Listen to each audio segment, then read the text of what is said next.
Bonjour et bienvenue dans cette vidéo. Alors j'espère que vous allez bien. Aujourd'hui nous allons apprendre comment créer une section en ArcGIS.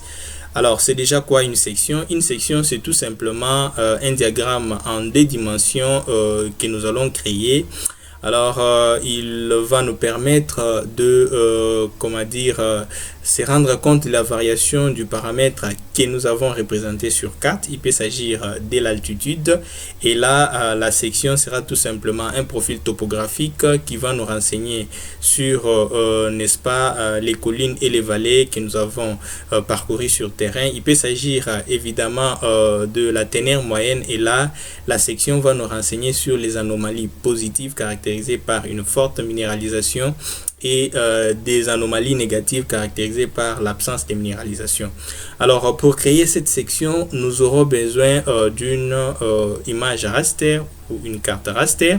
Et pour cela, si vous n'en avez pas, je vous invite à suivre une de nos vidéos précédentes où nous avons parlé des cartes topographiques. Nous y avons appris comment créer une carte à raster et après l'avoir suivi, vous pouvez donc suivre cette vidéo sans problème. Alors, trêve de bavardage, passons directement à la pratique. C'est parti. Avant de commencer cette vidéo, abonnez-vous à la chaîne si ce n'est pas déjà fait, tirez sur la petite cloche pour recevoir des nouvelles. Recevez gratuitement votre ebook logiciel Comment ça marche, vous trouverez les liens dans la description. Dans cette vidéo, nous allons découvrir comment dresser une section avec ArcMap.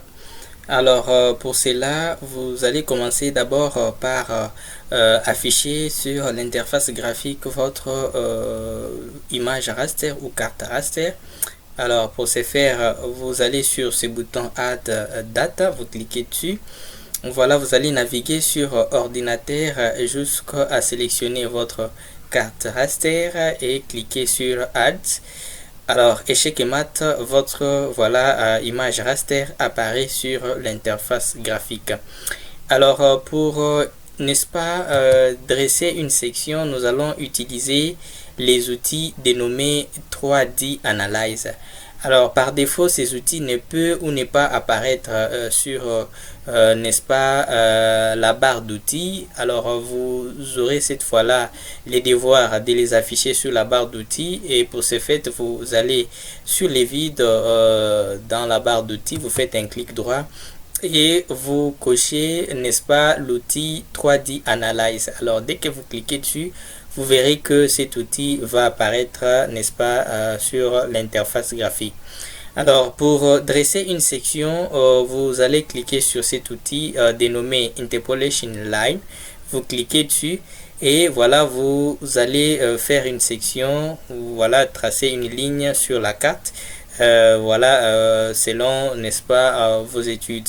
Alors là, nous allons par exemple cliquer sur un point et balayer. Dès que nous arrivons à la fin, nous n'avons tout simplement qu'à double-cliquer.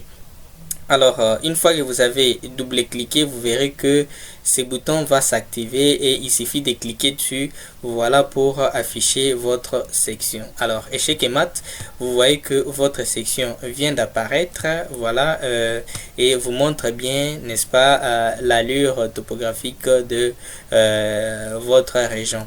Alors, vous avez la possibilité d'afficher plusieurs sections, notamment je vais enlever par exemple celui-ci en tapant sur le clavier et le bouton delete. Voilà, je l'enlève et là vous remarquez que ce bouton profile graph est désactivé. Alors il faut d'abord tracer une ligne droite et ensuite vous verrez que ce bouton va activer et c'est par la suite que vous pourrez, n'est-ce pas, afficher la section. Donc nous commençons par dresser une ligne. Voilà, nous dressons et dès que nous arrivons à la fin, nous double-cliquons et ensuite le bouton s'active. Je clique dessus pour afficher ma section. Voilà, alors vous avez votre section qui est affichée, n'est-ce pas, comme suit. Alors ce que nous aurons à faire maintenant, c'est de pouvoir définir des paramètres, un certain nombre de choses que nous pouvons faire sur nos sections. Alors pour ce faire, vous faites un clic droit dessus, vous sélectionnez par exemple l'option Properties Alors sur l'option Properties, vous avez plusieurs choses à réaliser. D'abord dans la fenêtre série, sachez que vous pouvez changer voilà les types de graphiques que vous avez fait. Pour le moment, ces graphiques vous donnent la variation de la topographie de manière horizontale, mais vous pouvez transformer cette courbe en courbe verticale. Pour cela, vous allez cliquer sur cette liste déroulante et choisir horizontal line, et ensuite vous définissez votre, n'est-ce pas, valeur d'altitude, et vous sélectionnez M pour ce qui concerne Y field et vous cliquez sur Apply. Alors vous constatez que votre graphique est le même, mais cette fois-ci elle est verticale. Voilà, alors vous avez aussi une autre possibilité, c'est voilà d'avoir un graphique rempli. Voilà, là nous allons retourner voilà sur notre graphique initial. Ok, donc je disais qu'il y a aussi une possibilité, c'est d'avoir voilà une courbe remplie. Alors pour avoir une courbe remplie, vous allez cliquer sur cette liste déroulante et sélectionner cette fois-ci vertical area. Alors vous introduisez une valeur, n'est-ce pas, de la troisième composante Z, et au niveau de Y field vous mettez 1. Vous cliquez sur Apply, vous remarquerez que vous avez tout simplement voilà une courbe remplie. Alors une autre possibilité que vous avez à faire, là vous avez la légende, n'est-ce pas, sur cette courbe. Vous pouvez l'enlever en décochant cette case et cliquer sur appliquer. Vous verrez que la légende va tout simplement s'enlever. Alors vous avez aussi plusieurs possibilités, n'est-ce pas. Pour cela nous allons revenir sur notre courbe donc par défaut. Voilà, nous revenons sur la courbe par défaut, nous prenons M, nous cliquons sur appliquer. Alors la possibilité dont j'ai parlé, c'est au niveau de Color, n'est-ce pas. Pour le moment on a choisi un match with layer, et vous pouvez également choisir le paillette qui va, n'est-ce pas, afficher les différents points à partir desquels la courbe a été constituée en cliquant sur Apply, et vous voyez que ces différents points contiennent chacune une couleur bien spécifique, et cette couleur est distinguable déjà au niveau de l'échelle. Ou soit vous pouvez choisir une troisième possibilité de ces custom et cliquer sur Apply, et vous voyez tout simplement que vous avez une courbe continue. Alors c'est plutôt intéressant, et au niveau de voilà cette troisième possibilité, vous pouvez aussi définir la couleur de la courbe en cliquant voilà sur dans ces champs et choisir par exemple la couleur chocolat, voilà, et cliquer sur OK, et vous verrez que voilà la couleur de la courbe a totalement changé. Voilà, vous pouvez aussi montrer les labels en cliquant sur Apply, et vous aurez tout simplement voilà des valeurs qu'on a attribuées à chaque point, et c'est plutôt intéressant. Alors pour ce qui nous concerne, nous allons d'abord enlever cela et cliquer sur Apply. Alors, lorsque vous allez dans Apparence, vous avez la possibilité d'afficher cette courbe en 3D. Pour cela, vous cliquez sur Graph in 3D View et vous cliquez sur Apply.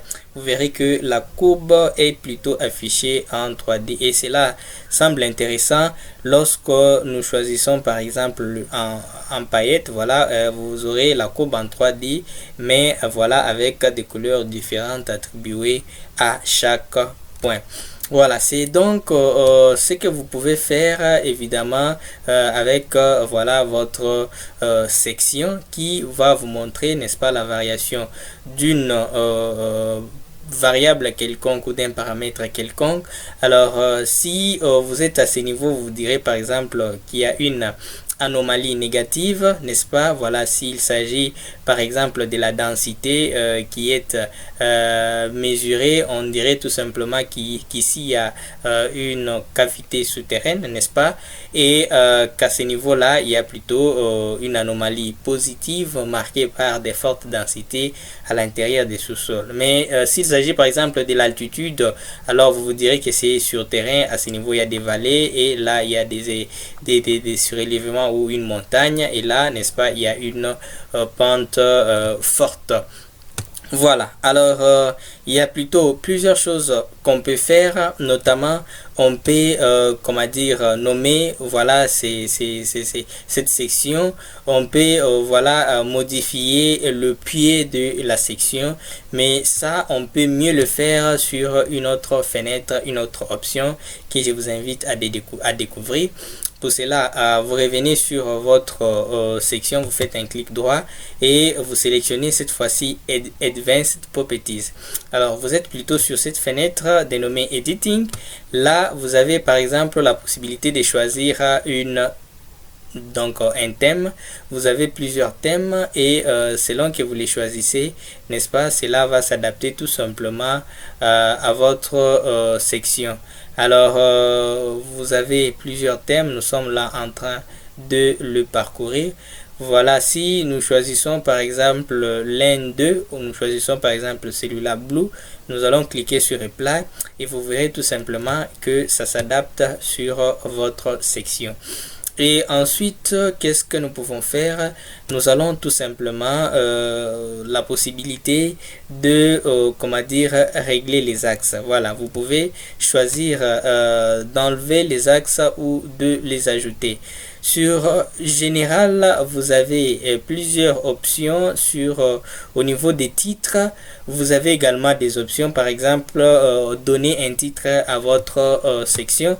Là, nous allons tout simplement donner un nom spécifique et vous voyez que ça s'enlève sur l'interface graphique. Nous allons dire par exemple section donc ou profil topo. Voilà, cela apparaît tout simplement sur notre interface. Vous avez la possibilité de modifier la position de votre titre, soit vous pouvez la placer à droite, soit vous pouvez placer à gauche, ou soit vous pouvez centrer votre titre, voilà, comme auparavant. Alors, il y a une liste déroulante au niveau de ces titres et c'est là que vous allez trouver non seulement les titres, les sous-titres, voilà, tous les éléments que vous pouvez changer. Par exemple sur footer, voilà, vous pouvez mettre un texte sur le footer, voilà, cliquez sur edit et voilà, écrire votre texte.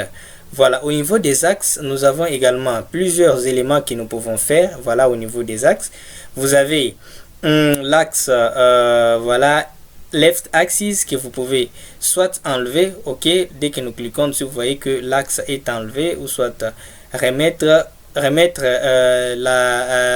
labellage automatique, ou soit vous pouvez le garder et vous pouvez faire cela pour par exemple cet axe là, voilà, bottom, vous pouvez l'enlever, ok, l'axe de footer va s'enlever et vous pouvez remettre l'axe. Alors pour l'axe, le premier axe par exemple, vous pouvez cliquer sur grid, voilà, cliquer dans ce champ là, définir la couleur appropriée, n'est-ce pas, ou voilà, faire autant de manipulations que vous voulez, définir la largeur ou l'espace. Voilà, ce sont là quelques manipulations que vous pouvez faire sur votre section. Voilà, alors il y a une autre chose que vous pouvez faire à la fin, c'est d'enregistrer cette section pour la visualiser ou l'intégrer dans un document par exemple, et pour cela vous faites un clic droit sur votre section et vous tapez sur export.